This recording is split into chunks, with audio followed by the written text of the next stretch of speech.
Pemirsa, perdagangan saham di Bursa Efek Indonesia baru saja berakhir. Kita akan membahasnya bersama analis Praus Capital.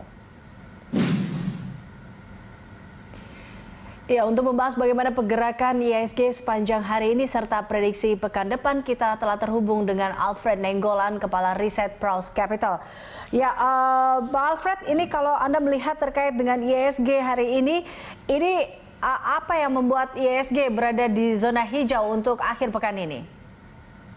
Ya, kalau kita lihat yang pertama tadi bursa regional hari ini serentak juga berada di teritori positif.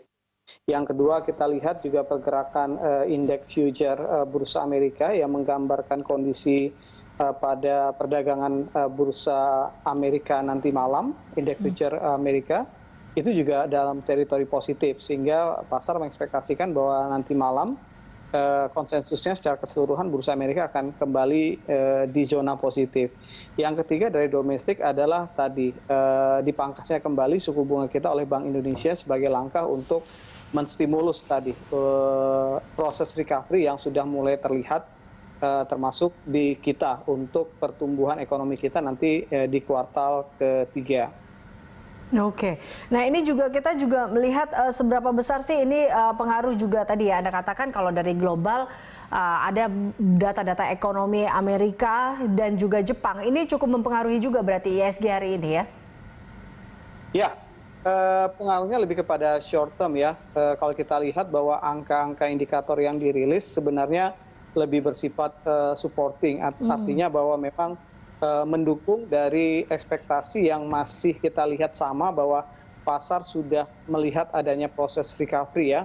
Kalau secara umum kan kalau kita lihat data-data sejumlah indikator-indikator negara-negara besar seperti China sudah melihat pemulihan di bulan Mei bahkan berlanjut di awal Juni.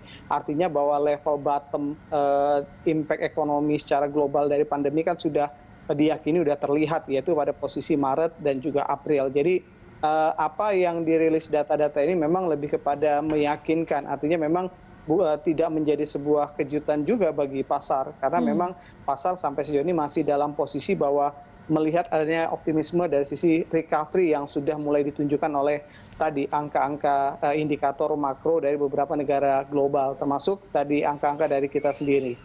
Oke, terkait dengan geopolitik yang saat ini terjadi, apakah ini cukup menjadi sebuah katalis yang berpengaruh? Ya, kalau kondisi geopolitik memang kita lihat bahwa kesimpulan pasar berharap bahwa tidak ada polarisasi karena memang impact ekonomi yang cukup besar yang terjadi oleh COVID ini memang secara aklamasi